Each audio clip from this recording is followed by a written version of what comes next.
Spaghetti diagram for a lean process. A spaghetti diagram does not pertain to a sophisticated plating of pasta. Instead, a spaghetti diagram refers to a flowchart method that uses several continuous lines that outlines the path in a specific process. This is ideal for studying the best possible process to make the operation efficient and lean. A spaghetti diagram is normally used by business operations consultants and efficiency experts to assess a company or organization as well as contribute in coming up with the best options to perfect a specific process or operation.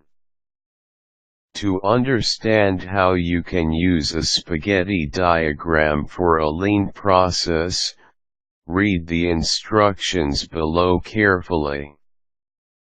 Study the map. Look at the area that you need to assess. It is best to have a big copy so you can see all the details, and have several copies as well. Know which process to map first. The map can be used for several processes in the workflow. Amongst these processes, choose one that you will create a diagram for first. Normally, it is best to start with the most commonly used process. This makes the diagram highly useful, hence, the time and effort you invest is well worth it. Choose a person involved in the process for the study. As several people can be involved in a single process, choose the one that is involved the most. Have the person with you as you map to verify the current process flow. Identify the current process.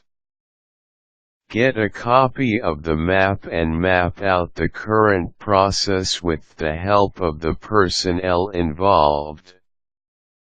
Use a continuous line as you map the steps he does from one area in the map to the next. Measure the time. Reenact the process by following the personnel in his usual route. Measure the time it takes for him to go from one stop to the other and how much time he spends on each stop. If possible, also measure the distance he travels going to each point as well. Analyze the data. Based on the time and distance, as well as the current process, try to identify how to make it more efficient. Which step takes the most time? How far does one have to travel to get from one point to the next? Knowing all these can help you improve the course. For instance, move the work areas closer, or rearrange the equipment to lessen the travel time.